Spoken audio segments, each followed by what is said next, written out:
ሰላም ጤና ይስጥልን አድማጮቻችን፣ ይህ ደሆን ፍሪኩዌንሲ ነው።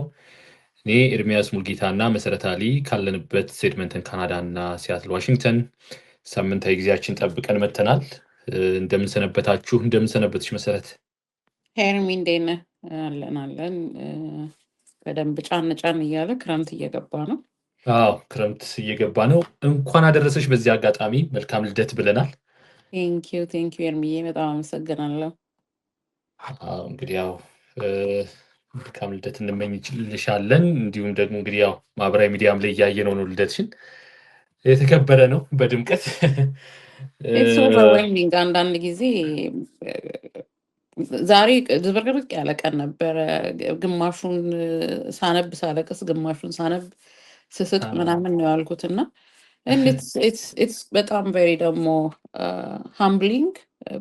ኢትዮጵያ ያለው እንደዚህ ሁሌ ሰው አለ። እኛ ቤት ልደት በጣም ኢትስ ቢግ ዲል።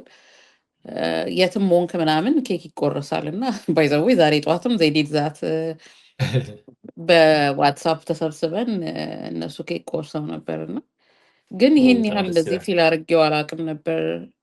ዞር ስትል እና ብቻህን ስትሆን ዩ ፊል ኤቭሪቲንግ አይደል? አም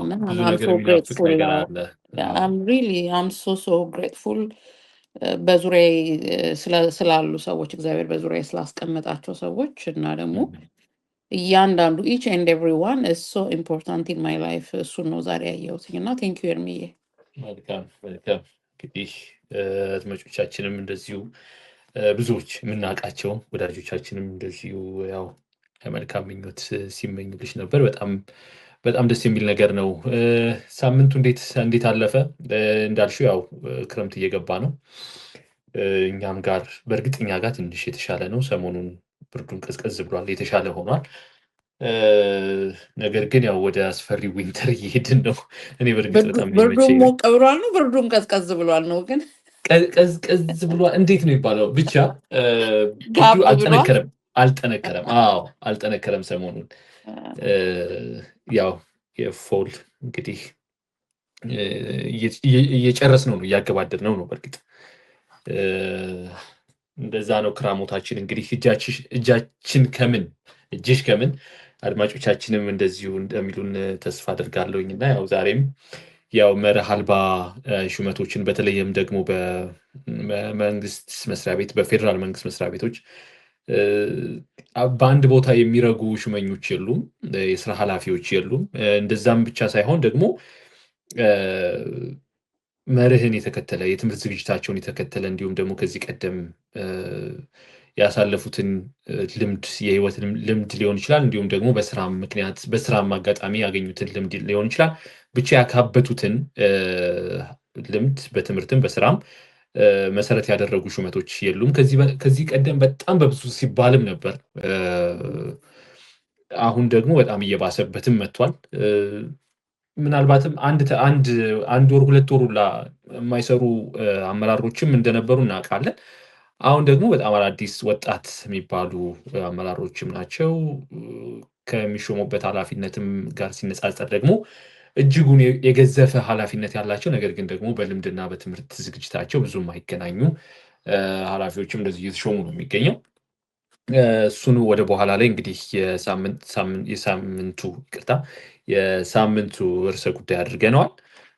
ከዛ አስቀድመን እንግዲህ ያው ሳምንታዊ ሁነቶችን ደግሞ አበይት ሁነቶችን እንደዚሁ የምንዳስስበትም ዝግጅት ነው። ስለዚህ ከዛም እንግዲህ ያስቀድመን ከሀገር ውስጥ ለመጀመር ያህል እንግዲህ ባሳለፍነው ሳምንት እንግዲህ የቀድሞው የኢትዮጵያ እስልምና ጉዳዮች ጠቅላይ ምክር ቤት እንግዲህ አመራር የነበሩት ተቀዳሚ ሙፍቲ ሀጂ ኡመር ኢድሪስ እንግዲህ ከዚህ ዓለም በሞት ተለይተዋል። በጣም ሀገር ያዘነበትም ሳምንት ነበረ። በዚህ አጋጣሚ እንግዲህ መግለጽም የምንፈልገው በጣም ትልቅ አባት ነበሩ። ከመንፈሳዊ አባትነታቸው ከመንፈሳዊ አመራርነታቸው ባለፈ እንግዲህ በሁሉም ኢትዮጵያዊ ዘንድ በእኩል የሚወደዱ በጣም የጋራ ሀዘንም የጋራ ደስታም አተን የነበርን ሰዎች ነበርን እና ሳይ በጣም በጋራ ህዝቡ ያዘነበት የሃይማኖት ልዩነቱን የብሔር ልዩነቱን ትቶ በጋራ ያዘነበትም እንደነበር አይቻለሁ እና በዚህ አጋጣሚ እንግዲህ ለወዳጅ ዘመዶቻቸው ለልጆቻቸው እንግዲህ መጽናናት እንመኛለን። ለኢትዮጵያም ሕዝብ እንደዚሁ መጽናናት እንመኛለን። ምክንያቱም ሀገር ማጣት ነው እንደዚህ አይነት ትልቅ ሽማግሌዎችን ማጣት፣ አስታራቂ ሽማግሌ ማጣት፣ ሲቆጡ የሚደመጡ ቁጣቸው፣ ዝምታቸው የሚደመጥ አይነት ሰዎችን ማጣት ትልቅ እንግዲህ ሎስ ነው እና በዚህ አጋጣሚ ያው እንግዲህ ለመላው የኢትዮጵያም ሕዝብ መጽናናትን እንመኛለን። ከዛ ባለፈ እንግዲህ ባሳለፍነው ሳምንት ምናልባት ኤርሚያስ ወደ ሌላ ነገር ሳናልፍ በጣም ኮንፍሊክትድ ሆኜ ነው ያለፈው የሀጂ ኡመር ኢድሪስ ህልፈት። መጻፍ አለብኝ መጻፍ የለብኝም ማለት ትግል ሆኖ ውስጥ ያለው ነገር ሌላ ነው እና ልክ እንደማንም እንደ ኦርዲነሪ ሰው በቃ ነፍስ ይማር ብዬ ነው የማልፈው። ሆነብኝና ምንም ነገር ሳልል ነው ያለፈው ሳምንቱ። በጣም ብዙ ምክንያቶች አሉኝ እሱን ያደረኩበት። አንደኛ ላይክ የሚገባቸውን ክብር እና እውቅና በተለይ በመንግስት በኩል ተነፍገው ወደ መጨረሻ የነበረውን ነገር ብዙዎቻችን እናውቀዋለን እና ደስ በማይል ሁኔታ ነው ያለፉት። ተገፍተዋል ብዬም አስባለሁኝ እና አይ ቲንክ ጸደንያ ገብረ ማርቆስ ናት መሰለኝ ጽፋ ያየሁትኝ ቤታቸውን በሆነ አጋጣሚ ቤታቸው ልጎበኝ ሄጄ ግቢው በጣም ትልቅ ነው። ብዙ ቆርቆሮ ቤቶች አሉ። ከነሱ መሀል አንደኛው የሳቸው ነው። አለቀ በቃ ምናምን የሚል ነገር ጽፋ አይቼ ነበር እና የሰዎች ማንነት ላይ የማህበረሰብ ማንነት ላይ የሀገር የሰላም ግንባታ ላይ በጣም ትልቅ አስተዋጽኦ ያደረጉ ናቸው ሀጂ ኡመር ኢድሪስ እና መጨረሻው ግን እንዳያምር ሆኖ ነው ያለቀው። ያው የብልጽግና መንግስት የማይመቹትን የእሱን ሀሳብ የማይደግፉና የሚቆረቆሩትን ሰዎች ሁላ ዞር የሚያደርግበት መታወቂያው ነው። ከዛ ባሻገር ሶሻል ሚዲያ ላይ ሰርኩሌት ሲያደርግ ያየሁት ሌላ ፒክቸር ቅድም ስትል እንደነበረው አንድ የሚያደርገን ባለፈው ስንል ነበር። በተለይ የህዳሴ ግድብ ሲመረቅ በጣም እንትን ሆፕ አድርገን ነበር አይደል? አንድ እንሆናለን በቃ ይሄ አትሊስት ያለንን መከፋፈል ወደ አንድነት የሚያመጣ ነው ብለን ተስፋ ስናደርግ ነበረ። እሱን ነገር አይቻለሁኝ። ሶሻል ሚዲያ ላይ ሰርኩሌት ሲያደርግ የነበረው የብፁዕ አባታችን አቡነ ማትያስ ፎቶ ነበር እና ሰው መሆን በቂ ነው። ባይዘዊ በየትኛውም የሃይማኖት ስርዓት ውስጥ ወይም ደግሞ ድርጅት ውስጥ ብንሆንም ሰው መሆን ለሰው ለማዘን በቂ ነው እና በጣም ያው የተለመደ ነገር አይደል? የምናውቃት ኢትዮጵያች ናት ምናምን ነገር እንደሱ አይነት ነገር ሳይ ነበር። ግን ከሁሉ ባሻገር ለእኔ ሰውነትን አይቼበታለሁ። አባትነትን፣ መሪነትን፣ ሰውነትን አይቼበታለሁ እዛ ፒክቸር ላይ። ደግሞ እንዳልከው የጋራ የነበረ ሀዘን ነበረ። ሁሉም በሚባል ሁኔታ በሀዘናቸው በማለፋቸው ሰዎች ሀዘናቸውን ሲገልጡ አይተናል እና እንደው የጋራ የነበረን ሀዘን ነበር ብዬ አስባለሁኝ ላስት ዊክ የነበረው ነገር። ከዛ ውጭ ግን ያው ለመላው ቤተሰቦቻቸው እንዲሁም የእስልምና እምነት ተከታይ ኢትዮጵያውያኖች ትልቅ ሎስ ነው እና እግዚአብሔር ሁሉንም ጽናቱን ይስጣቸው።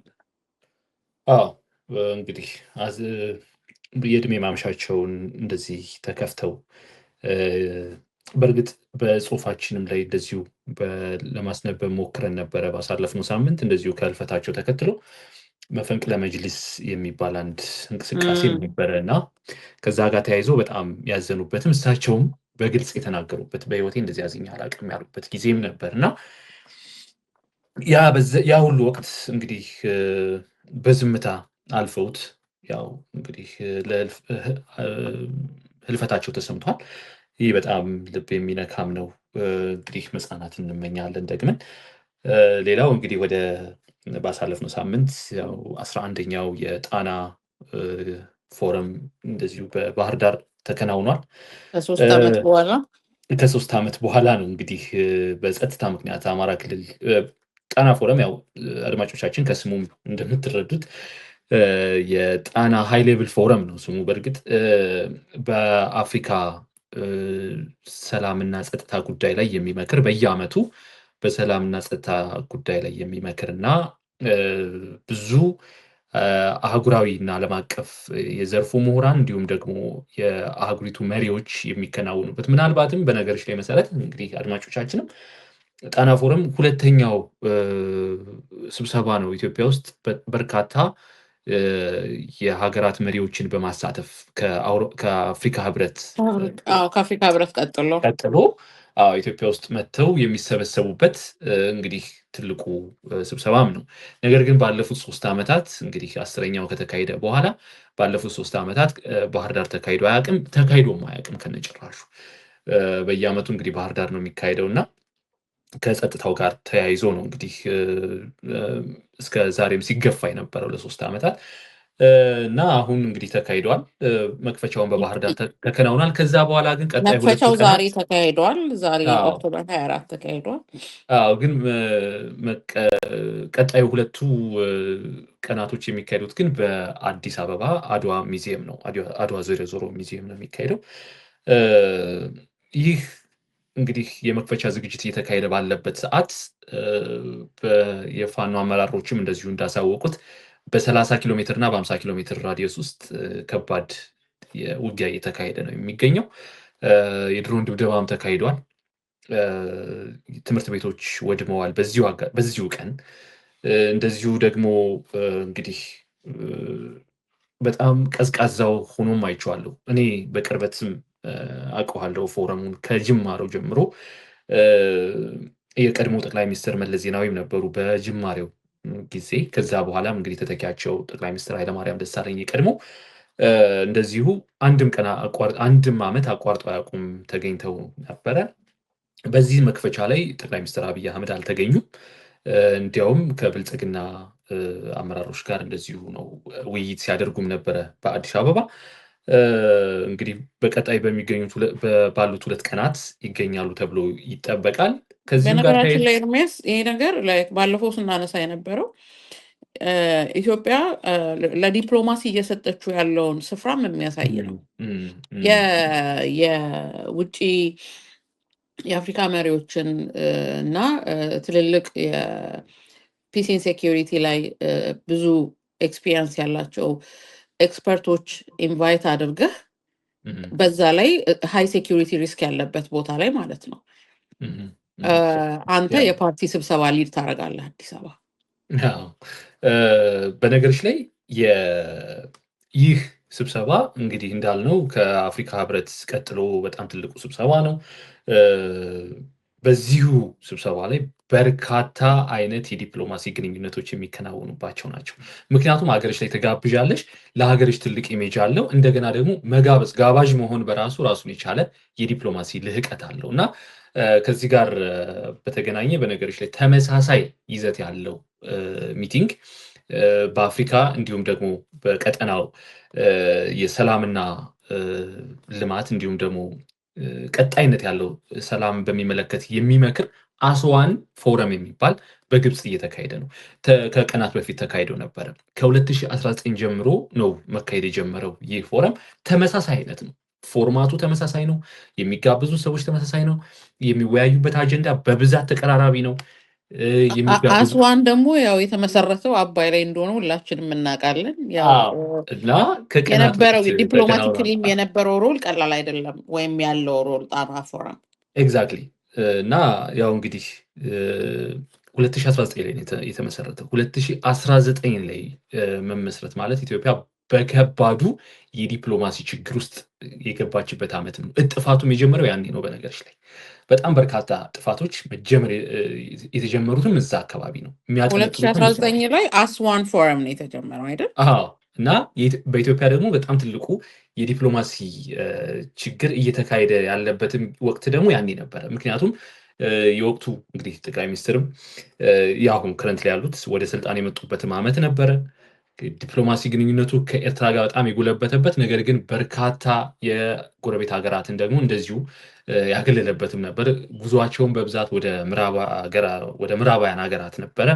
ከዛ ጋር ተያይዞ እንግዲህ በርካታ ችግሮች፣ በርካታ ክሪቲሲዝሞች ምናምን ይሰሙባቸውም የነበረበት ጊዜም እንደነበረ እዚህ ጋር ማስታወስ ያስፈልጋል ማለት ነው። ስለዚህ የጣና ፎረም እንግዲህ ከኮቪድ በኋላ አዲስ አበባ ላይ ሲካሄድ ይህ የመጀመሪያው ነው። በኮቪድ ወቅት በእርግጥ በሃይብሪድ በሸራተን አዲስ መካሄዱ የሚታወስ ነው። ሌላው እንግዲህ ከሰሞኑ ሁለት ሚዲያዎች አንደኛው ተዘግቷል፣ ሌላኛው እንግዲህ የእገዳ ተጥሎበታል። ኤርሚ ምናልባት ጣና ፎረም እኔም ያው ከፒሲ ሴኪሪቲ ላይ የሚሰራ የሚያጠነጥን ስለሆነ በትኩረት የምከታተለው ነው እና የዚህኛው ኤዲሽን 11ኛው ኤዲሽን ነው እና ያው ቅድም ስንል እንደነበረው በጣም ብዙ ነገሮችን ሪፍሌክት የሚደረግበት ጊዜ ነው። በዚህ የጣና ፎረምን በማዘጋጀት የአዲስ አበባ ዩኒቨርሲቲ ኢንስቲትዩሽን ኦፍ ፒስ ኤንድ ሴኪሪቲ ስተዲስ የሰላምና ደህንነት ተቋም በጣም ትልቅ ሚና ነው ያለው ከመመስረቱ ጀምሮ። ከኦፕኒንግ ባህር ዳር አድርጎ አሁን እንደገና ደግሞ ቀጣዩን 2 ቀናት ወደ አዲስ አበባ ዙሯል። ዛት ባይት ሰልፍ የሚናገረው በጣም ብዙ ነገር አለ። እንትንስ ነበር ወይ ካልኩሌትር ነበር ወይ? አሁንም ተመልሰን ወደ ዲፕሎማሲው ነው የምንሄደው እና ሀይ የሴኪሪቲ ሪስክ ያለበት ቦታ ላይ እንደዚህ አይነት ከፍተኛ ኢንተርናሽናል ፎረም ኮንዳክት ለማድረግ ኦፕኒንጉንም ለማድረግ ማሰብ ከሴኪሪቲ አንግል ሲታይ ትክክል ነበሩ የሚለው ሌላ ጥያቄ ነው የሚሆነው። ኤኒዌይስ የዚህ ዓመት የዚህ የ11th ኤዲሽን የጣና ፎረም ዋና መወያያ ርዕስ አሁንም አፍሪካን ሌድ ሶሉሽን ቱ ሴኪሪቲ ቻሌንጅስ ኢን ኮንቲነንት ነው። አፍሪካ መር መፍትሄዎች ለአፍሪካ የጸጥታና የሰላም ስጋቶች በሚል ርዕስ ነው የሚካሄደው። በዋናነት የጂኦፖለቲክስ እና መልቲላተራሊዝም ኦን አፍሪካ ይታያል አጀንዳው ላይ ወይም አጀንዳው ከበር ያደርጋል ተብሎ ይጠበቃል።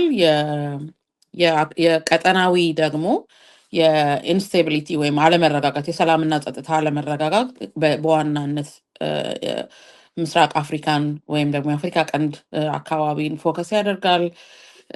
የወጣቶች ተሳትፎን፣ የሲቪል ሶሳይቲ ኢንጌጅመንት ኤንድ ሮል ኦፍ ነን ስቴት አክተርስ እንግዲህ እንደ ሚዲያ ያሉትን ይዳስሳል ተብሎ ይጠበቃል እና እነዚህ በጣም በተለይ የዩዝ ፓርቲሲፔሽን፣ የሲቪል ሶሳይቲ ኢንጌጅመንት እና የነን ስቴት አክተርስ ድርሻ በመጪው ምርጫ ላይ ቀላል አይደለም የሚሆነው እና እንግዲህ ፎረሙ ሲጠቃለል ምን ይዞ ይመጣል የሚለውን በተለይ በእነዚህ ርዕሰ ጉዳዮች ላይ እኔም በትኩረት የምከታተለው ነገር ይሆናል። አዎ በርካታ ሳይድ ሚቲንጎች አሉት። ከነዛ ውስጥም እንደዚሁ የጠቀስችው ነው። በዋናነት እንደ ፎረም በጣም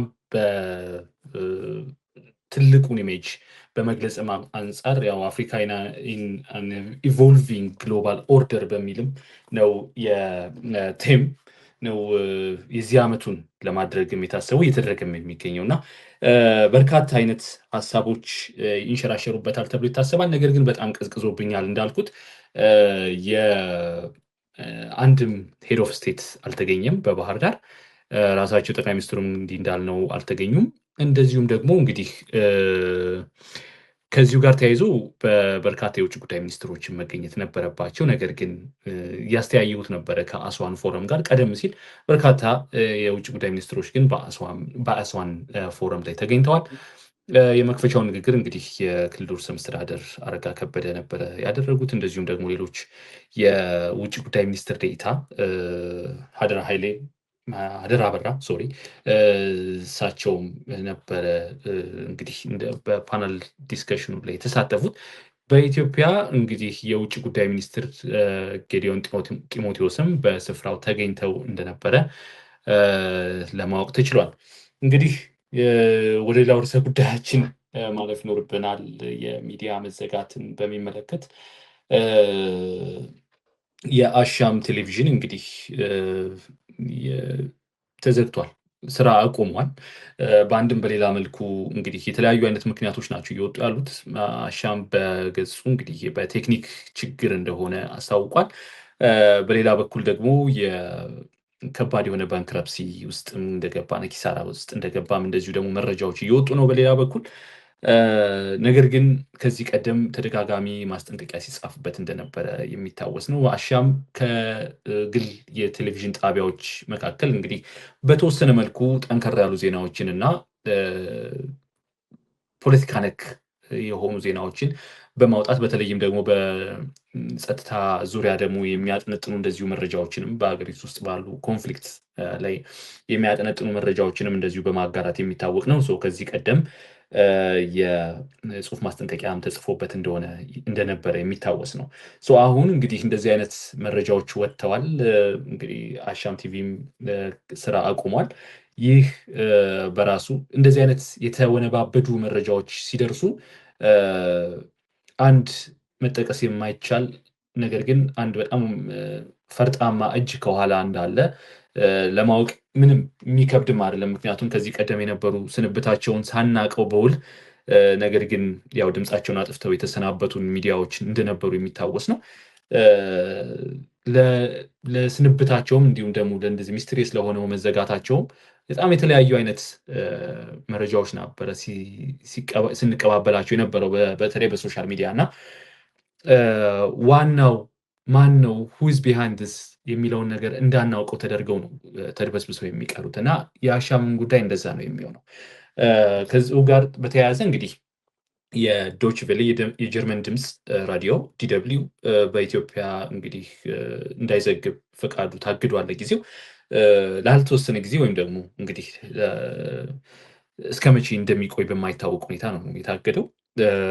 ይህ በራሱ ራሱን የቻለ ሌላ አንድምታ አለው።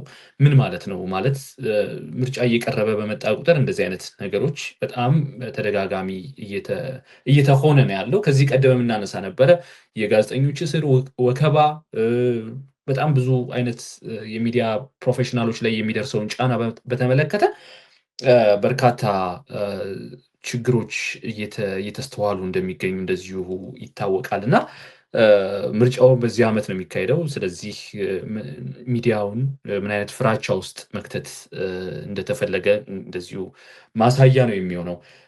ከዚሁ ጋር ተያይዞ እንግዲህ ከሰሞኑ ተስፋለም ወልደየስ እንግዲህ ሽልማቱን ተቀብሏል።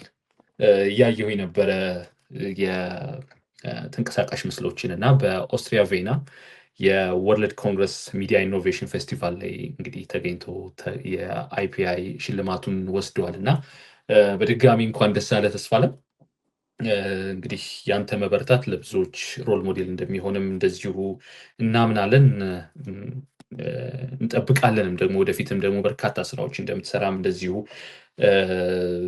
እናምናለን፣ እንጠብቃለን። ኢትዮጵያ በጣም ብዙ የሚዲያው ላንድስኬፕ የሚዲያው ምህዳር ከአንተ በጣም በርካታ ነገሮች እንደሚጠብቅም እንደዚሁ ማሳሰብም እንወዳለን። እንደ አደራም ጭምር ነው የሚሆነው እና ተስፋለም እንኳን ደስ አለህ እንላለን በዝግጅት ክፍላችን ስም።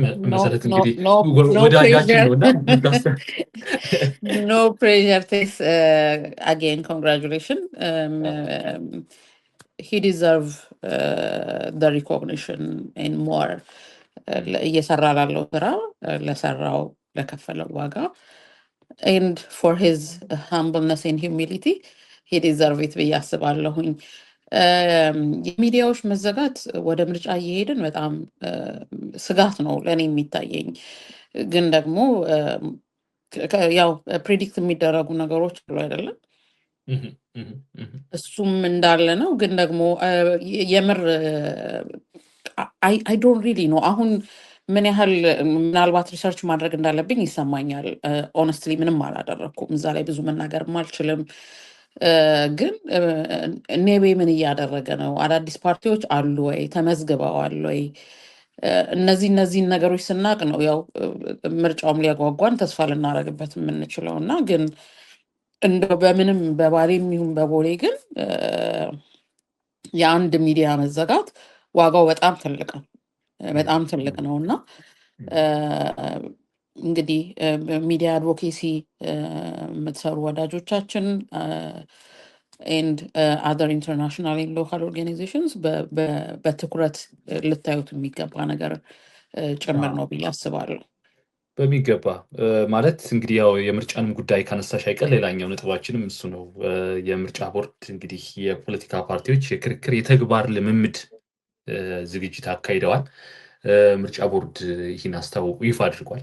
እንግዲህ የፖለቲካ ፓርቲዎች የተግባር ልምምድ የክርክር የተግባር ልምምድ ብዙ ጊዜ እኔ አስተውዬ አላውቅም፣ ወይም ደግሞ ምናልባት እንግዲህ ትኩረት አልሰጠሁት ይሆናል። ግን ለእኔ የመጀመሪያ አዲሱ ተርም ስለሆነ ትንሽ ግር ብሎኛል። ብቻ ግን የተግባር ልምምድ ምን ማለት እንደሆነ ብዙ አልገባኝም። ከዛው ጋር በተያያዘ እንግዲህ የምርጫ ዝግጅታችንስ ምን ይመስላል የሚለውን ነገር እንትን ሊወጡ ነው። ምንድን ነው የሚባለው? ኢንተርንሽፕ አፓረንት ወይ ኢንተርንሽፕ እንደዛ አይነት ነገር እያየሁኝ ነው። ወይንድ ባይናው መደረግ ያለባቸው ነገሮች ተደርገዋል ወይ የሚለውን ነገር እንግዲህ ለማየትም ስንሞክር በደንብ ማለት በእርግጥ የተካሄዱ ወይም ተካሂደዋል ምርጫውን ለማድረግ እንደዚሁ በዚህ ዓመት ለማድረግ አስቻይ ሁኔታ አለ የሚለውን ነገር ከዚህ ቀደምም ለማንሳት ሞክረናል። አሁንም ደግሞ እንደዚሁ በድጋሚ ያው እንዲያው በአጠር አድርገንም ለማንሳት ያህል በእርግጥ የመራጮች ምዝገባ፣ የመራጮች ትምህርት እና ሌሎች በርካታ በጣም ብዙ ሰዓትና ጊዜ የሚፈልጉ ቮተርስ ኤጁኬሽን፣ ቮተርስ ሬጅስትሬሽን በርካታ ነገሮችን መሰራት ያለባቸው ፕሪ ምርጫ ያለውን ነገር ፕሪ ምርጫ ሳይሆን ያው የምርጫው ሂደት ናቸው። ነገር ግን ከድምፅ መስጫው ቀን በፊት የሚከናወኑ ስራዎችን አስቀድሞ መስራት የሚገባቸውን ነገሮች እየተሰሩ ነው ወይ የሚለው ነገር በእርግጥ አሁንም አጠራጣሪ ነው። ምክንያቱም እንግዲህ እንደሚታወቀው በኢትዮጵያ ውስጥ በተለያዩ አካባቢዎች ተዘዋውሮ እነዚህን ስራዎች መስራት ባለው ከፍተኛ የሆነ የጸጥታ ችግር መስራት የሚቻልም አይመስለኝም። እንደዚሁ ደግሞ እንግዲህ የፖለቲካ ፓርቲዎችም ተዘዋውረው ቅስቀሳ የሚያደርጉበትና ወደ ህዝባቸው ገብተው እንግዲህ ራሳቸውን የሚሸጡበት ራሳቸውን የፖለቲካ ፓርቲያቸውን የሚያስተዋውቁበትም ጊዜ በእርግጥ ይቻላል ወይም ደግሞ አመቺ ሁኔታ አለው የሚለውን ነገር ከወዲሁም ለማየት ብንሞክር መልሳችን ያው እንደሚታወቀው የለም ነው። ምክንያቱም ወደ ስፍራቸው እንኳ ይሄዱ ቢባሉ በየትኛው የጸጥታ ሁኔታ ነው ሄደው በሰላማዊ መንገድ የርዕዮተ ዓለማቸውን ወይም ደግሞ የፓርቲያቸውን ማኒፌስቶ አስተዋውቀው ህዝብ እንዲመርጣቸውና አምኖ ድምፁን እንዲሰጣቸው የሚያደርጉበት አካሄድ አለ ወይ ወይም አመቺ ሁኔታ አለ ወይ የሚለው ነገር በእርግጥ የለም። እንግዲህ መሰረት አንቺም ደግሞ 6ኛ ምርጫውን በቅርበት እንደታዘበም ሰው እንዳየም ሰው የምትይው ነገር ይኖራል ብዬ አስባለሁኝ እና ምልከታሽን ብንሰማ ወደ አንቺም። ኦነስትሊ አሁን ማለት በጣም ሳርካስቲክ እየሆንኩኝ እንዳለ ይሰማኛል። ምን ማለት ነው ሙከራ? እዚህ አን ኢንተርንሽፕ ኦነስትሊ ማለት ነው። አንዳንዱ ነገር እንትን ነው ወይ ተጠንቶበታል ወይ ፕራክቲካል ነው ወይ እንደ ሀገር እንደ ማህበረሰብ ለእኛ ፊት ያደርጋል ወይ? እነዚህ ነገሮች መታየት አለባቸው እኮ አይደለ? መቼም ምርጫ በመጣ ቁጥር እንዲሁም ከምርጫ በፊት በጣም ብዙ የጥናትና ምርምር ስራዎች ይሰራሉ። ብዙ የማህበረሰብ ክፍሎች ደግሞ ማኒፌስቶቸውንም ያዘጋጃሉ።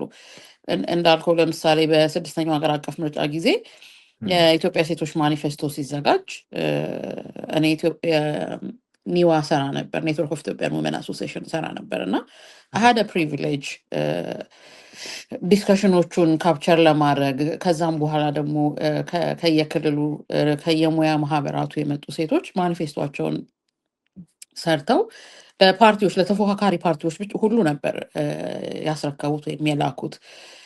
እነዚህ ከዚህ በፊት የተጻፉ ወይም ደግሞ ለተፎካካሪ ፓርቲዎች የተሰጡ ማኒፌስቶች መፈተሽ የለባቸውም ወይ?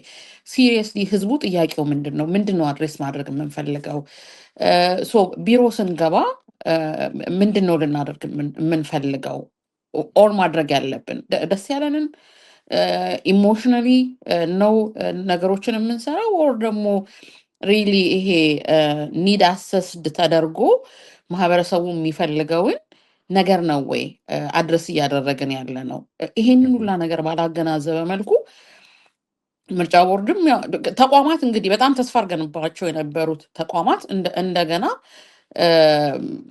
ወደኋላ ሪግረስ እያደረጉ እያየናቸው ነው አይደለ? አሁንም የምርጫ ህጉ ስቲል ጋፕ አለበት። በተለይ ከሴቶች መብት ጋር በተገናኘ ኮታ አስገዳጅ መሆን አለበት አንደኛው ጥያቄ ነበር። በተለይ የሴቶች መብት ላይ የሚሰሩ የሲቪል ማህበራት ሲወተውቱ የነበረው አንደኛው ነገር ኮታ አስገዳጅ መሆን አለበት። ለምርጫ የሚመጡ ፓርቲዎች ይህን ያህል ፐርሰንት ኤግዚኪቲቭ ባዲያቸው ላይ ይህን ያህል ፐርሰንት ካንዲዴቶቻቸው ሴቶች መሆን አለባቸው የሚል አስገዳጅ ኮታ መቀመጥ አለበት የሚል ነበር። እሱ ተቀባይነት ሳያገኝ ቀርቷል እና ይሄ አሁን ኦንቶፕ ኦፍ መሄድ ያለ ነገር ነው እንጂ የምርጫ ህጉ አሁንም ሪቪዚት መደረግ ያለበት በጣም ብዙ ነገር አለው። አይ ሪሜምበር አይ አስክድ ዳት ኩዌስችን እና አይ ዶንት ቲንክ ሶ የሚል መልስ ተመልሶልኛል። ስም መጥራት አልፈልግም፣ ምክንያቱም አሁንም ቦርድ ውስጥ ያሉ ሰው ስለነበሩ ያንን መልስ የመለሱልኝ እና እነዚህ ሁላ ነገር እንትን ባላሉበት ባልተሟሉበት የምርጫ ቦርድ ስራ ምንድን ነው? አንድ ፓርቲ ማስመረጥ? like do we have to waste all those energy resource and time አንድ ፓርቲ ለማስመረጥ? አዎ የዴሊሚቴሽን ስራም እንደዚሁ ከወዲሁ አልተሰራም። ይህ የአካባቢዎችን ኮንስቲቱንሲዎችን መከለል፣ ወረዳዎችን፣ ቀበሌዎች እንደዚህ ማዋቀር በምርጫ ሴንተር ማዋቀር በራሱ ከወዲሁ የተሰራ አይመስልም። ስለዚህ እንግዲህ አሁንስ 520 ወረዳዎቹ ላይ ምርጫ ይካሄዳል። እሱ በራሱ ራሱን የቻለ ሌላ አሁንስ ማለት ባለፈው ምርጫ እኮ አሁንም ትግራይ ያለ ፓርላማ ላይ ያለ ሪፕሬዘንቴሽን ነው ያለው። ቤንሻንጉል ጉሙዝ ላይ እንደዚሁ ምርጫ ሳይደረግ ያለፈባቸው ወረዳዎች ነበሩ። ሶ አር ዊ ሬዲ 520ዎቹ ወረዳዎች ላይ ምርጫ ለማከናወን? የእሱ ደግሞ የገንዘብና የጊዜ ብቻ አይደለም፣ የጸጥታ ሌክዠሪ ያለን ወይ? አዎ ኤግዛክትሊ። እነሱ እንግዲህ መነሳት ግምት ውስጥ መግባት ያለባቸው ይመስለኛል። ምናልባት እንግዲህ በቀጣይ አዳዲስ ነገሮችን የምንሰማ ይመስለኛል ከምርጫ ጋር በተያያዘ። የዛ ሰው ይበለን። እንግዲህ ወደ ሰዓታችንን እንደዚሁ ለመጠቀም ወደ ሌሎች ሀሳቦች ኒድ እንግዲህ የሆርን ኦፍ አፍሪካ እንግዲህ ሁለት መረጃ አለኝ። የጆን ሄቼ እንግዲህ የቻዴማ ፓርቲ የታንዛኒያው ተፎካካሪ ፓርቲ ምክትል ፕሬዚደንት ተሰውረዋል። ፖሊስ ያሉበትን ስፍራ እንዲያሳውቀን የሚል ቀነ ገደብም ሰጥተዋል ቤተሰቦቹ።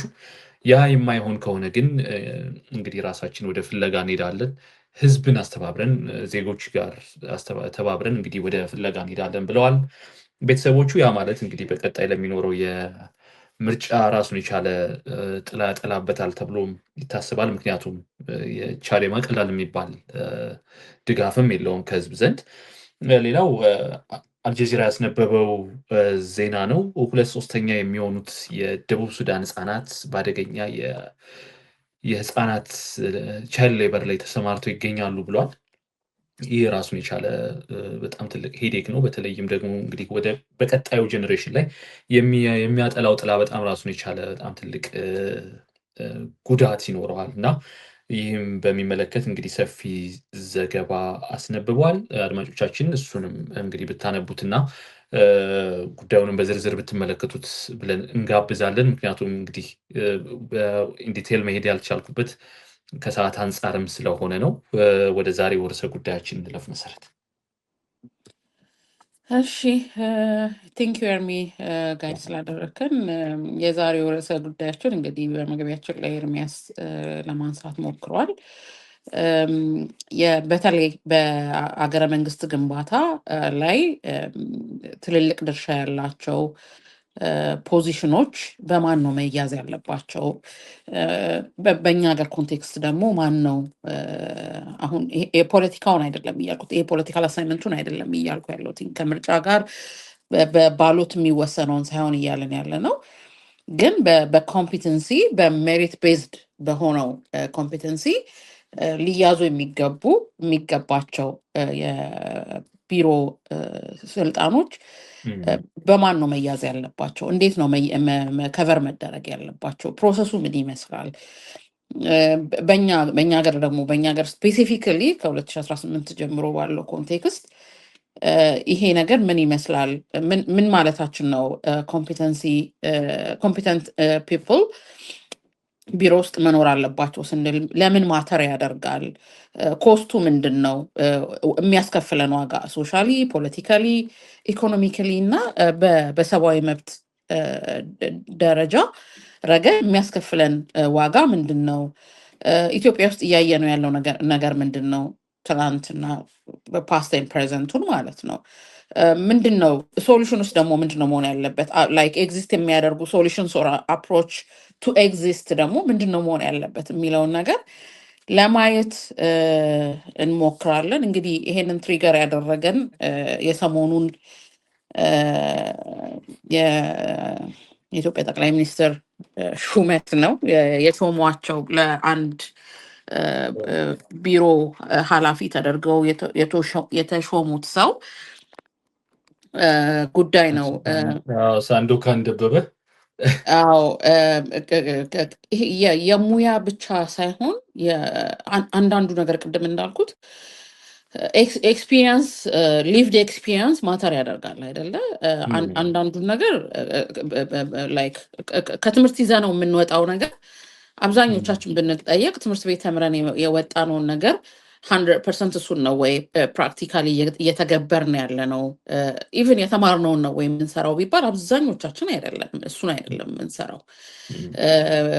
የአንዳንዶቻችን እንዲያውም ላይክ ሰሜንና ደቡብ እንደሚራራቁት ይራራቃል ከተማርነው ነገር ጋር። ግን ዴዲኬሽን፣ ፓሽን እና ሊቭድ ኤክስፒሪየንስ ግን ኢት ማተርስ it matters to lead, it matters to understand, and it gives you ደግሞ hurt ቁጭ ብሎ ሰውን ኤክስፐርትን ለመስማት ማለት ነው።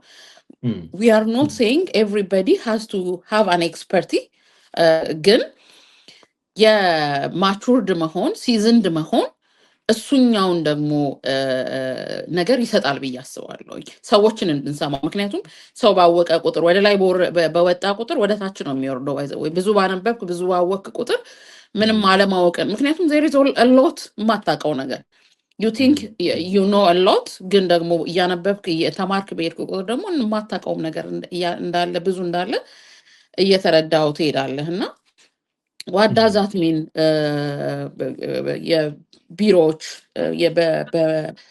በገቨርንመንት ሲኒየር ፖዚሽን ላይ ምን አይነት ሰዎች ናቸው መቀመጥ ያለባቸው? ኢትዮጵያ ውስጥ ደግሞ አሁን ሪሰንትሊ ባለው ነገር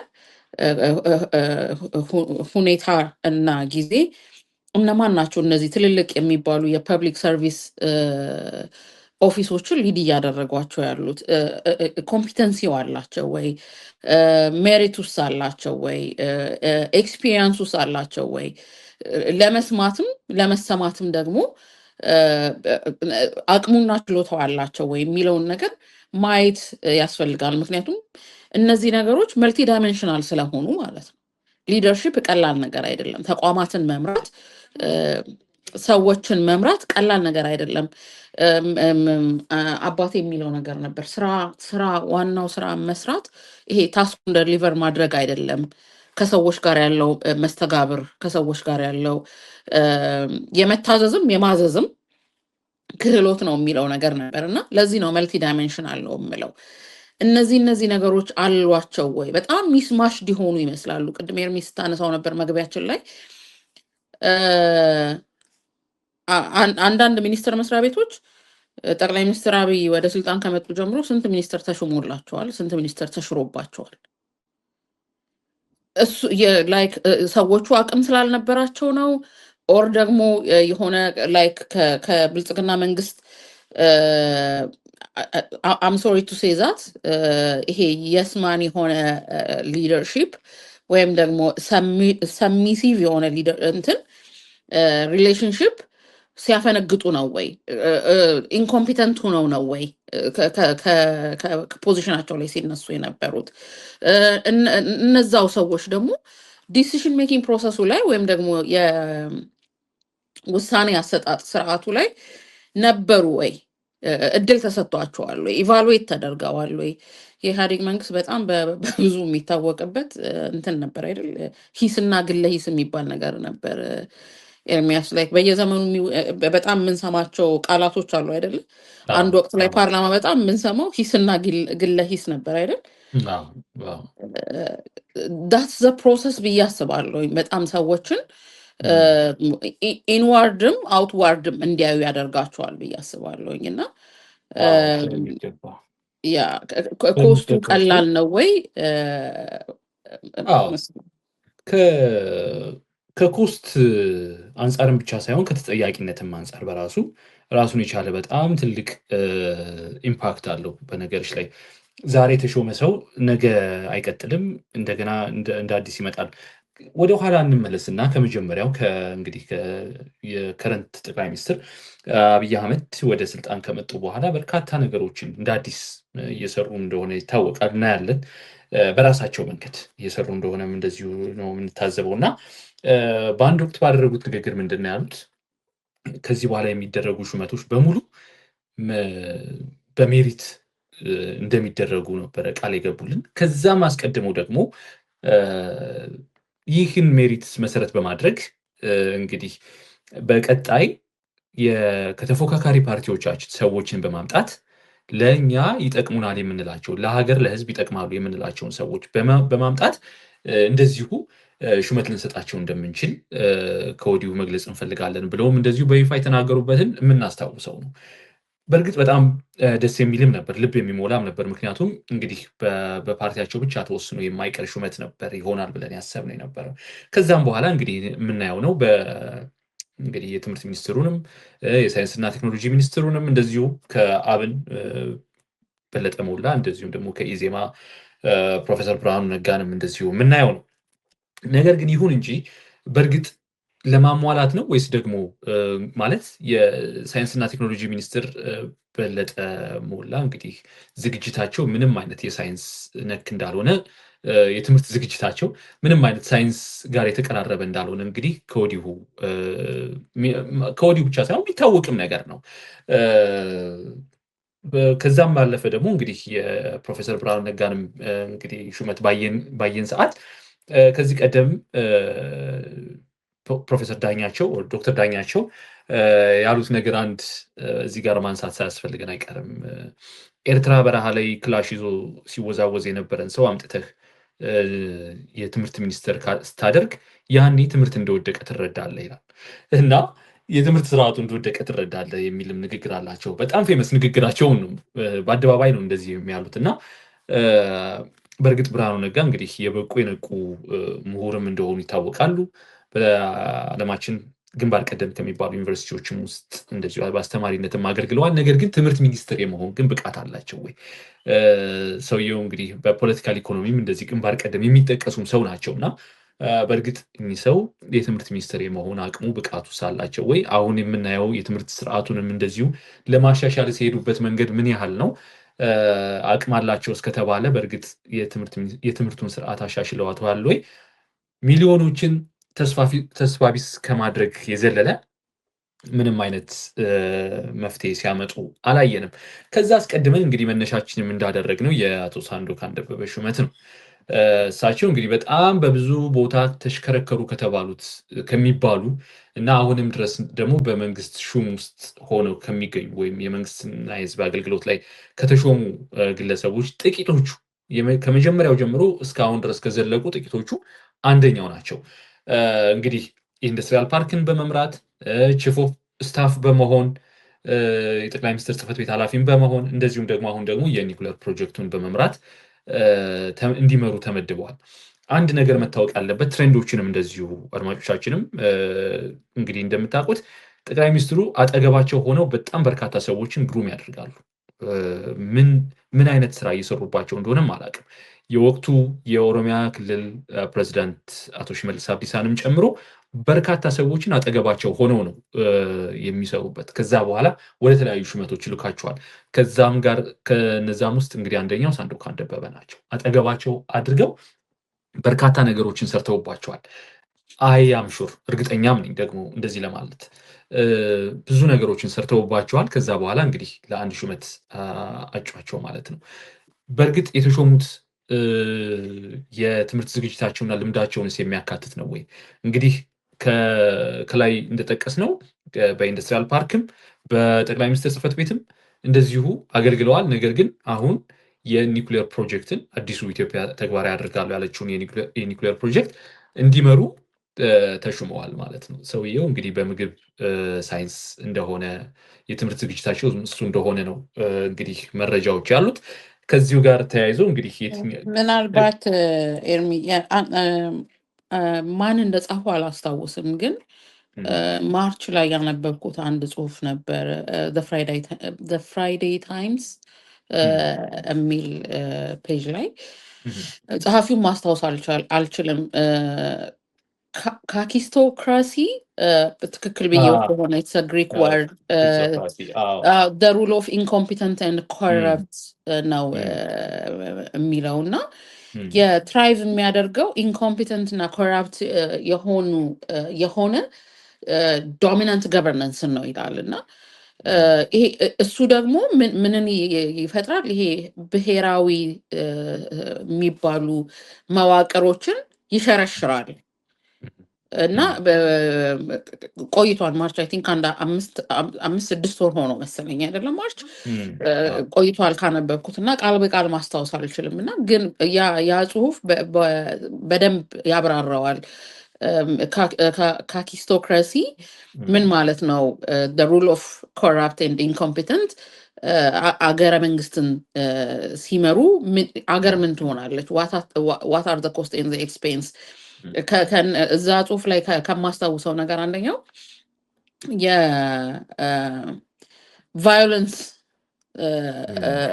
ፖለቲካል አንረስት፣ እነዚህ ሁላ ነገሮች የሚነሱት ኢንኮምፒተንት እና አሮገንት የሆነ ግሩፕ አገረ መንግስትን እንትን ሲል ነው ይላል እና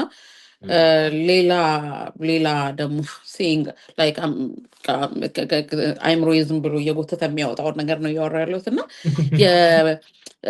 I think it's Robert Greene, stupidity and human incompetence are the greatest evil, not ambition and glory ይላል። ምኞትና ክብር አይደለም የሰው ልጅ ትልቁ ጠላት፣ አለማወቅ እና አለማወቅህን ደግሞ አለማወቅ ነው የሰው ልጅ ትልቁ ጠላት የሚለው ነገር አለ እና እኔ አሁን ኢትዮጵያ ውስጥ እየተካሄዱ ካሉ ሹመቶች ጋር ከትምህርት ዝግጅቱም ጋር አይደለም እንዳልኩትኝ there are times እኔ ህግ ትምህርት ቤት ሂጄ ወጥቼ ግን አንድ የሊትሬቸር ምሩቅ ወይም ደግሞ እንግሊሽ የተማረ ሰው ሊሰራው የሚገባውን ፖዚሽኖች ሰርቻ አውቃለሁኝ። በጣም ብዙ ፕሮጀክት ማኔጅመንት ነው በብዛት የሰራሁትኝ፣ ፕሮጀክት ማኔጅመንት ላይ ነው በብዛት የሰራሁትኝ እና ግን እነሱ አንደኛ ላይክ አንድ ነገር ላይ ኬሪየር ወደ ላይ እንጂ ወደ ጎን ወር ወደ ላይ እንጂ ወደ ታች አይሰራም አይደለ? ኬሪየርን ቢውልድ ስታደርግ ወይ ወደ ጎን ሜንቴን አድርገው ትሄዳለህ ወይ ወደ ላይ ላደሩን ወደ ላይ ትወጣበታለህ ነገር ነው የሚሆነው። አንድ ወቅት ላይ የማትስ አስተማሪ የሚቀጥለው አመት ላይ እንግሊዘኛ አስተማሪ፣ የወዲያኛው አመት ላይ ኦሮሞኛ አስተማሪ እየሆንክ የምትሄድ ከሆነ ኤርሚያስ ከሆነ ጊዜ በኋላ ምንድን ነው የትኛው ነው እንትን ኳሊቲ የትኛው ነው ስትሬንግዝህን የቱ ጋር ነው አንተስ ራስህ ማለት ነው። እዚህኛው ላይ ብሆን በጣም እሰራለሁ ለማለት እኮ አትሊስት አንድ ሰው ከ2 እስከ 5 ዓመት አንድ ቦታ ላይ አንድ ፖዚሽን ላይ አንድ ቢሮ ላይ አይደለም እያልኩ ያለሁት አንድ ፖዚሽን ላይ ግን if you are like an accountant you have to be an accountant for 2-5 ከ2 እስከ 5 ዓመት የሆነ it doesn't matter የምትሰራበት ቦታ ግን ፖዚሽን ማተርስ። ምክንያቱም ኤክስፒሪየንስ ቢውልድ እያደረክበት ስለምትሄድ ማለት ነው። ሊደርሺፕ ቢውልድ እያደረግ፣ ኮንፊደንስ ቢውልድ እያደረግ ትሄዳለህ። ምክንያቱም the more you perform on that thing the more you know, the more you are familiar አይደለም። ከዛ በኋላ የምታውቀው መስራት እንትን ነው የሚሆነው። ይሄ well lubricated የሆነ ማሽን ነው የሚሆነው። it's just flow ነው የሚሆነው። የምትቸገረው ፍሎን እስከምታገኘው እኮ ነው አይደል? በየቢሮ እየተቀያየርክ የተለያየ ፖዚሽን እየሰራህ ከዛ በኋላ የምትሾምበት የመጨረሻው ትልቁ ሹመት ዲዘርቭ ታደርገዋለህ ወይ? አንተ ራስህ ቆመህ አትጠይቅም ወይ? ኢንስቲቱሽናል ገቨርናንስ ምንድን ነው መሆን ያለበት? በነገሮች ላይ ይሄ በግለሰቡ ደረጃ ላይ ሊሆን ይችላል። እንደ ሀገር ግን የሚያሳጣን በጣም ከፍተኛ ነገር አለ። ሌላ ቅድምም ለማንሳት እንደሞከርኩት ተጠያቂነት ነው። በነገሮች ላይ እያንዳንዱ የሚመሯቸው የሚኒስቴር መስሪያ ቤቶች ወይም ደግሞ ትላልቅ ተቋማት በየዓመቱ የሚካሄድባቸው የኦዲት ግኝት ለማመን በሚከብድ ሁኔታ ትልቅ የሆኑ ገንዘቦች የሚጠፉበትና ሚስማኔጅ የሚደረጉበት ነው። ይህ ሲሆን ያን ተቋም ሲመሩ የነበሩት ሰዎች ያ የኦዲት ግኝት ሪፖርት በሚደረግበት ሰዓት እዛ ፖዚሽን ላይ የሉም፣ ሄደዋል። ስለዚህ አዲሱ የተሾመው ሰው ነው ቀርቦ ዲፌንድ የሚያደርገው። የመጀመሪያው የመጨረሻው ምላሻቸው ከዚህ ቀደም የነበረው አመራር ነው ይህን ያደረገው፣ ከዚህ ቀደም የነበረው አስተዳደር ነው ይህን ሲያደርግ የነበረው። እሱን ጠይቁ ይላል። ክሬት ያደርጋል። ይሄ የኢንስቲቱሽናል ገቨርነንሱን ዳሜጅ እያደረገው ነው የሚሄደው። ምን ይሆናል? ኢንስቲቱሽኑ ሌጂቲሜሲውን እያጣ ይሄዳል። ካፓሲቲ አይኖረውም፣ ሞራል አይኖረውም። ሲቪል ሰርቪሱ በአይትሰርፍ በጣም ፖለቲሳይዝድ ይሆናል፣ አንፕሮፌሽናል ይሆናል አይደል? ፐብሊክ ሰርቪስ ላይክ እንደ ጤና፣ ኤዱኬሽን፣ ኢንፍራስትራክቸር ላይክ እኛ እንግዲህ ኢትዮጵያ አሁን ምስክር ናት ብዬ አስባለሁ። ዲግሬድድ እያደረገ ይሄዳል በሚገባ እና አሁን እንግዲህ ጠቅላይ ሚኒስትሩን የምንጠይቃቸው ምክንያቱም እንግዲህ የሹመት ደብዳቤያቸውም የስንብት ደብዳቤያቸውም በስማቸው ስለሚወጣ በጠቅላይ ሚኒስትሩ ስም ስለሚወጣ እና ፊርማ ስለሚወጣ ጠቅላይ ሚኒስትሩንም እንደዚሁ በይፋም የምንጠይቃቸው ነገር በንግግራቸው ነው እንግዲህ የምንመዝናቸው። ሌላ በምንም ነገር ሊሆን አይችልም። በስራቸው በንግግራቸው ነው እና ከፓርቲዎች እና ከየትኛውም አካል ነገር ግን በሜሪት ነው የሚሾመው ካሉን የታለ በሜሪት የተሾሙት? ማለት በሚገባ ስራቸውን አውቀው ወይም ደግሞ የትምህርት ዝግጅታቸውና የህይወት ልምዳቸው ይሆናል ብላችሁ እንግዲህ የሚሾሙ ከሆነ እነዚህ ሰዎች በእርግጥ የትኛው የህይወት ልምዳቸውና የየትኛው የትምህርት ዝግጅታቸውን ወደዚህ ሹመት የሚያበቃቸው? በነገሮች ላይ አቶ አዲሱ አረጋንም ማንሳት ያስፈልጋል። በቅርቡ እንግዲህ ለረጅም ጊዜያት ከኦሮሚያ ክልል ከተነሱ በኋላ በጠቅላይ ሚኒስትር ጽህፈት ቤት በውል የማይታወቅ የስራ ድርሻም ነው የነበራቸው። በእርግጥ ነገር ግን ጠቅላይ ሚኒስትር ጽህፈት ቤት ውስጥ ባለመዋል እንደነበሩ ነበር የሚታወቀው። አሁን የግብርና ሚኒስትር ሆነው ተሹመዋል። አዲሱ አረጋን እንግዲህ አሁን ያለው አመራር ከመምጣታቸው በፊት በኦሮሚያ ክልል የህዝብ ግንኙነት ኃላፊ ሆኖ የክልሉ የኮሚኒኬሽን ኃላፊ ሆነው ነበረ ሲያገለግሉ የነበረው። በርካታ እንግዲህ በጣም ብዙ ዓለም አቀፍና የሀገር ውስጥ ሚዲያዎችም የሚያውቋቸው ናቸው። ለሚዲያም ቅርብ የነበሩ ሰው ናቸው። ከዛ በኋላ ግን የቀድሞ አዲሱ አረጋ አልነበሩም። በምክትል ርዕሰ መስተዳደርም እንደዚሁ ክልሉን አስተዳድረዋል። አሁን ጠቅላይ ሚኒስትር አብይ አህመድ ወደ ስልጣን ከመጡ በኋላ እና ከዛ በኋላ ግን ተነስተው በእርግጥ ወደ ጠቅላይ ሚኒስትር ጽህፈት ቤት ገብተው ነበር። እንዳልኩት መጀመሪያም ምንድን ነው የሚሰራባቸው? ጠቅላይ ሚኒስትር ጽህፈት ቤት ከሆኑ በኋላ የሚሾሙበት ቦታ ድንገተኛ የሆነ ሄደው ቁጭ የሚሉበት ወንበር ይዘጋጅላቸዋል እና ምንድን ነው እየተሰራ ያለው? በእርግጥ መርህን የተከተሉ ናቸው ወይ ሹመቶች ውስጥ ቢሆን? የትምህርት ዝግጅታቸው ልምዳቸውን ያማከሉ ነበሩ ወይ ሹመቶቻቸው? እና ጠቅላይ ሚኒስትሩን አሁንም እንጠይቃለን። በእርግጥ የሾሞች በነገሮች ላይ እስካሁን በአንጻራዊነት ደህና ሚኒስትሮችን አግኝተዋል ተብሎ የሚታሰበው የጤና ሚኒስትር ነው። ከሚታሰቡት ውስጥ አንደኛው በዋናነት የሚጠቀሰው የጤና ሚኒስትር ነው። እንግዲህ በቀዳሚዎቹ ጊዜያት ዶክተር አሚር ነበረ። ከዛ በኋላ እንግዲህ ዶክተር ሊያ መጡ። አሁን ደግሞ ዶክተር መቅደስ ዳባ ይገኛሉ። አሁን ዶክተር መቅደስ ዳባ በእድሜ በጣም ሲኒየር የሚባሉ ሰው አይደለም፣ ግን ዶክተር መቅደስ ዳባን ክሎዝሊ ያውቃቸዋለሁ። ይሄ ትራይቭ ማድረግ ፐርሶኒፋይድ ቢሆን ኢዝ መቅደስ ዳባ ብዬ ነው የምለው። እኔ እንዴት ታይምና ካፓሲቲው እንዳላቸው እንኳን ግራ እስከሚገባኝ ድረስ በጣም ብዙ ቦታ ቮለንተሪ ያደርጋሉ። ስቲል ፎከስድ ኦን ሄልዝ ውመን ሄልዝ ላይ ከውመን ሄልዝ ራይት ላይ ሲሰሩ አውቃለሁ። በጣም ብዙ ቦታ ማለት ነው። ኤርሚ ኦነስትሊ ስፒኪንግ ማለት ነው ትራይቭ ማድረግ ፐርሶኒፋይድ ቢሆን መቅደስ ዳባ ናቸው ብዬ እላለሁኝ። እኔ በደንብ ሴክተሩን በደንብ ያውቁታል ከግራስ ሩት ጀምሮ። ጉዳዩን የሚያውቀው ሰው አሁን የመቅደስ ዳባ የሕክምና ባለሙያ መሆናቸውን ብቻ አይደለም እያልኩ ያለሁት፣ ዳይቨርስድ ሲቪል ሰርቫንት ናቸው። ዴዲኬትድ ኤንድ ዳይቨርስድ ሲቪል ሰርቫንት ናቸው። ግን ስቲል ከዚህ ከሕክምና ባለሙያዎች ስራ ማቆም አድማ ጋር ሲመልሷቸው የነበሩት መልሶች ደግሞ አሁንም ስቲል እንደሚቀራቸው የሚያሳዩን ነገሮች አሉ አይደል? ወይ ይቀራቸዋል ኦር ደግሞ እንዳልከው ይሄ የቀድም ስለው እንደነበረው የዚህ የማህበራዊ ተቋማት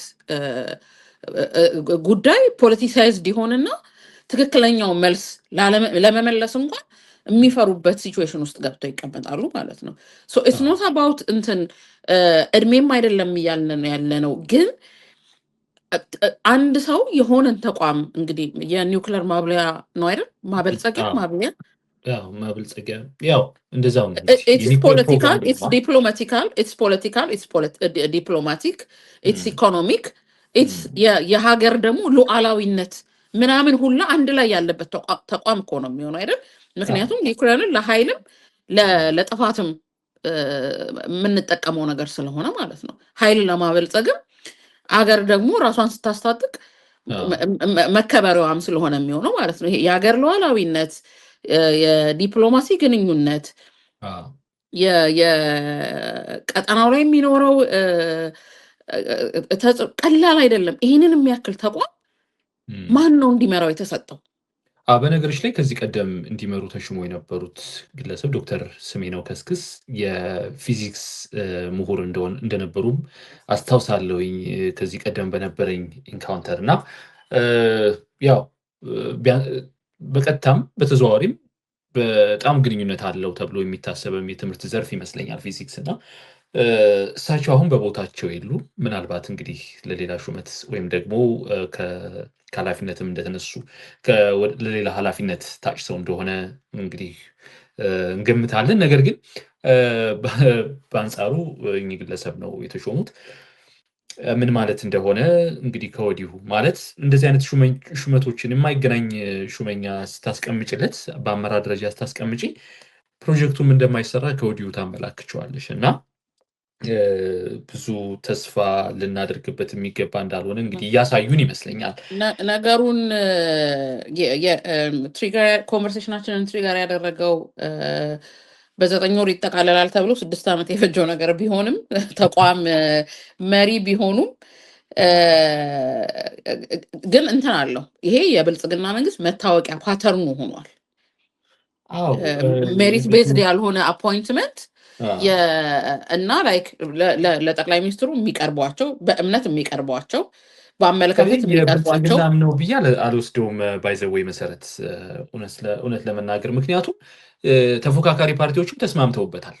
አንድም ተነስቶ እንደዚህ ሲሞግት አላይም እና እንግዲህ ተፎካካሪ ፓርቲዎቹም የተፎካካሪ ፓርቲዎቹ ሲጀመር ቅድም ስታነሳውም ነበር የተፎካካሪ ፓርቲዎቹ የሳይንስና ቴክኖሎጂ እንዲሁም የትምህርት ሚኒስትሩ አንደኛ የእነሱንም እንትን ያሳየን ይመስለኛል። ትራይል ሲያደርጉ የነበረው እስከዛሬ ድረስ በኢትዮጵያ ፖለቲካ ላይ የቱ ጋር ለመድረስ ነበር የሚለውን ነገርም ትንሽ አይናችንን የገፈፈልን ይመስለኛል። ከዛ በተጨማሪ ግን አሁንም የብልጽግና ታክቲኩ ነው ብዬ ነው የማስበው። እነዚህን ሰዎች አንስቶ የፓርቲዎቹ መሪ አንስቶ የካቢኔ ስልጣን ተሰጣቸው። ፓርቲዎቹ እኮ ከዛ በኋላ አሉ እንዴ ካሉ ከመኖር ይቆጠራሉ። የአብንን እጠራጠራለሁ ከነ ኤግዚስተንሱ።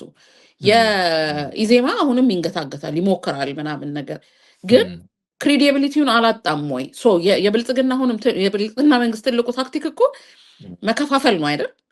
መከፋፈል ክሬዲቢሊቲ ማሳጣት፣ ተአማኒነት ማሳጣት ነው። ስለዚህ እሱኛውን ነገር አቺቭ አድርጓል ብዬ አስባለሁ። ምናልባት ሰዓታችንም እያለቀ ስለሆነ ምን ማድረግ ምንድን ነው መሆን ያለበት ወደሚለው ምክረ ሀሳብ እንግዲህ ብናልፍ ይሻላል። ልክ ነው። መከፋፈል፣ ታማኒነት ማጣት እንግዲህ የፓርቲ እኔ ብሌም አላደርግም በዚህ በኩል ብልጽግናን፣ ምክንያቱም ተፎካካሪ ፓርቲዎቹ ናቸው። በምንም መልኩ እነሱን አቮይድ ሊያደርግ ይቻለዋል። ያው የኢትዮጵያ የፖለቲካ ስሪት እንደዚሁ በሴራ ስለሆነ። ነገር ግን ወደ መፍትሄው ስንመጣ በዋናነት ሿሚው አካል ጠቅላይ ሚኒስትሩንም ኢቫሉዌት የሚያደርገው የህዝብ ተወካዮች ምክር ቤት በዚህ ጉዳይ ላይ ጥርስ ያለው መሆን ይኖርበታል ብዬ ነው የማስበው። ምክንያቱም የሚቀርቡለትን ሹመቶች በሙሉ ድምፅ ከማጽደቅ ይልቅ ማን ነው ይህ ሰው? ከዚህ በፊት የነበረው የትምህርት ዝግጅቱ ምን ይመስላል? ሲነበብላቸው ብቻ ነው የሚያውቁት አንዳንዶቹ። ሲነበብ ሲቀርብ በቋሚ ኮሚቴ መጀመሪያ ይቀርባል። ከዛ በኋላ ብዙ ውይይቶች ይደረጉበታል። ነገር ግን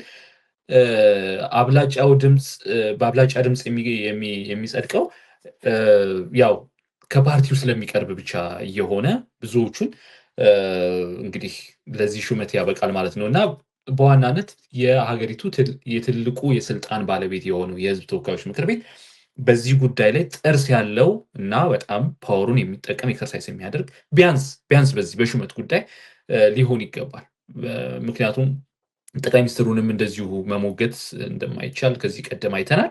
ነገር ግን ቢያንስ እነዚህ አይነት ሹመቶች አይ ግድ የለም የሚሉ እንዴት እንደዚህ ይሆናል የሚሉ ድምፆች ግን መሰማት አለባቸው። ዊዝን ፓርቲ ተፎካካሪ ፓርቲዎችም በእርግጥ ይሄን ጉዳይ ማንሳት አለባቸው፣ ጠንካራ መሆን አለባቸው። ድምፁን ቢያንስ ለህዝቡ ምንም ማድረግ እንኳ ባይችሉ ህዝቡ ግን እንዲነቃ የወከላቸው ህዝብ እንዲነቃ እንዲያውቀው የሚመራ የትምህርቱን ጉዳይ፣ የኒኩሌሩን ጉዳይ፣ የጤናውን፣ የግብርናውን ጉዳይ የሚመሩት ሰዎች ምንም አይነት ቀጥተኛ የሆነ የትምህርት ዝግጅት የላቸውም ብለው እንኳ ማንሳት የሚችሉበት ከዛ በኋላ ህዝቡ የነቃ ዲሲሽን ወይም ደግሞ ኢንፎርምድ የሆነ ዲሲሽን እንዲያደርግ እንዲኖረው አስተዋጽኦ ያደርጋል ማለት ነው እና ቢያንስ የህዝብ ተወካዮች ምክር ቤት በዋናነት ይህን ነገር ሪጀክት ማድረግ መልመድ ይኖርበታል።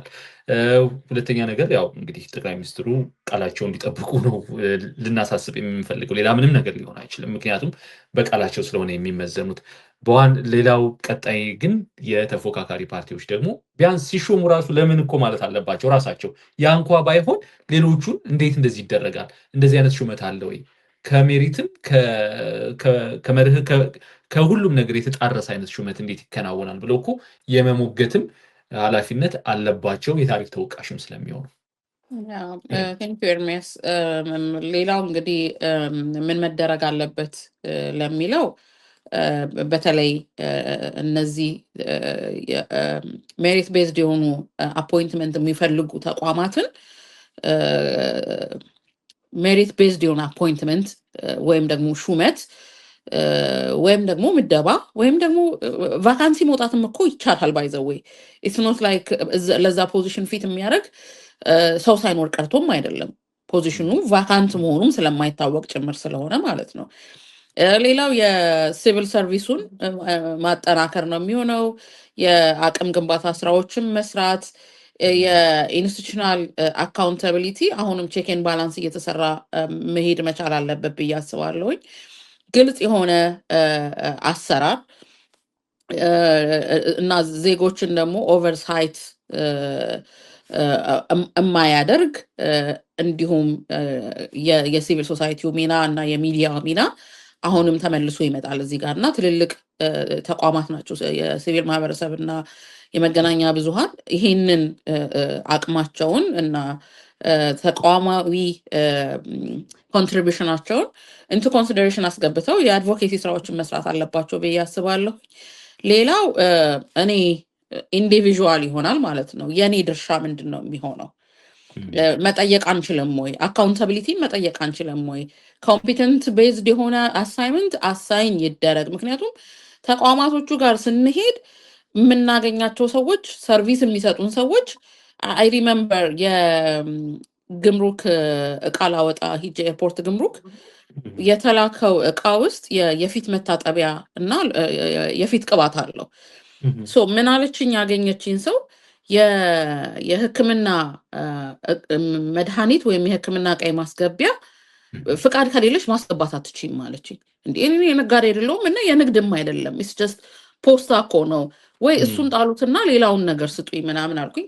በጣም ብዙ ከተጉላላው በኋላ ሌላ ያገኘችኝ ሰው ኖ እንደሱ አይደለም፣ እዛኛው ቢልዲንግ ላይ የኢትዮጵያ መድኃኒትና ምግብ ቁጥጥር ነው ስሙን በስነስርዓት ካላልኩት ይቅርታ፣ ተቋም ቢሮ እዛኛው ቢልዲንግ ላይ አለ፣ እንትኑን ይዘሽ ሂጂና አሳያቸውና ኢትዮጵያ ውስጥ መግባት ይፈቀዳል አይፈቀድም የሚለውን ነገር አይተው እነሱ እንትን ይሉልሻል፣ ከፍለሽ ተመለሽ አለችኝ።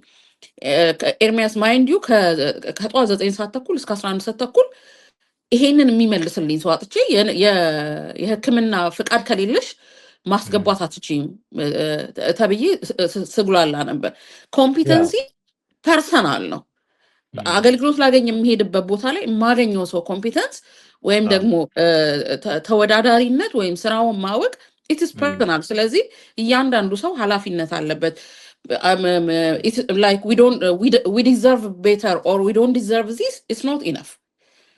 ሰሞኑን ስናየው ነበረ በተለያዩ ተቋማት ማህበራዊ ገጾችም ላይ ስናየው እንደነበረ ዊ ዶንት ዲዘርቭ ዚስ ኦር ዊ ዲዘርቭ ቤተር በቂ ስላልሆነ እያንዳንዱ ሰው የሚሾመው ሰው ማን ነው? ክራይቴሪያው ምንድን ነው? የሞኒተሪንግ ፐርፎርመንሱ ምን ይመስላል? ማን ነው አካውንተብል መሆን ያለበት የሚለውንም ማየት አለብን ብዬ አስባለሁ። መልካም እንግዲህ አድማጮቻችን የሳምንታዊ እንግዲህ ርዕሰ ጉዳዮችን የዳሰስንበት የሆርን ፍሪኩዌንሲ ሳምንታዊ ፕሮግራም እዚህ ጋር ይጠናቀቃል። ሳምንት በሌላ ፕሮግራም እስከምንገናኝ መልካም ሳምንት።